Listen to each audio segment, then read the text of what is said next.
জি, অবশ্যই এই জন্যই তো দাঁড়ানো। দেখা যাক কি হয় বাকিটা। কি প্রত্যাশা আপনার নির্বাচন থেকে? ডাকসু তো আসলে অনেক দিন পর হচ্ছে। সাধারণত অনেক সময় বেশিরভাগ সময়ই দেখা যায় যে ডাকসু অনেক দিন পর পর হয়।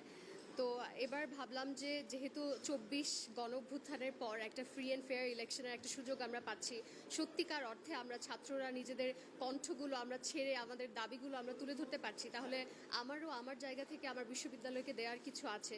সেই জায়গা থেকে আমি ভাবলাম যে অবশ্যই আমার উচিত সেই আমানতটা রক্ষা করা। না, আমি অবশ্যই সেটা মনে করছি না। আমি নিজেও তো একদিন বাড়ানোর পরেই দাঁড়িয়েছি, আমি স্বতন্ত্র থেকে দাঁড়িয়েছি। সেই এটা বিভিন্ন রাজনৈতিক দিক থেকে অনেকেই অনেক কিছু বলতে পারে। ব্যক্তিগতভাবে আমি মনে করি না যে একটা সাধারণ একটা বিশেষ রাজনৈতিক দলকে সুযোগ করে দেওয়ার জন্য বাড়ানো হয়েছে।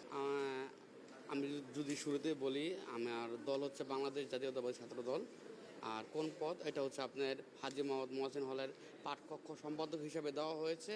এখন আমি আশা করি আমাকে সেন্ট্রালে কোনো একটা পদ দিবে। এর কারণে আজকে আমি মনোনয়ন নিলাম এক্ষেত্রে একটা। নির্বাচনটা কিভাবে দেখছেন?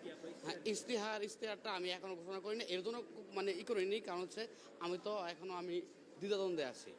ইশতেহারটা ইনশাল্লাহ আমি 20 তারিখের মধ্যে জানিয়ে দেবো। এখন আমি খুবই আশাবাদী মানুষ, কারণ হচ্ছে আশাবাদী যেমন আশঙ্কাও আছে। কারণ হচ্ছে সত্যি সত্যি আপনারা কিন্তু আমরা একটু ক্লিয়ার করে নিই, আমার কথাগুলো একটু উঠাবেন। এর জন্য মানে আমি যেটা বলি এটা উঠাবেন, যেটা বলি না এটা উঠাবেন না। সাদাকে সাদা আর কালোকে কালো। আশঙ্কাটা কি? হ্যাঁ, আমার আশঙ্কা হচ্ছে মানে ঢাকা বিশ্ববিদ্যালয়ে ওই জামাতের আধিক্যটা বেশি।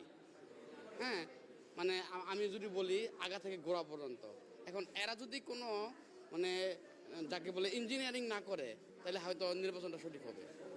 ঠিক আছে, ধন্যবাদ। মানে কি আপনার কাছে মনে হয় যে ভোট কারচুপি হতে পারে এমন কোনো আশঙ্কা আছে? হ্যাঁ,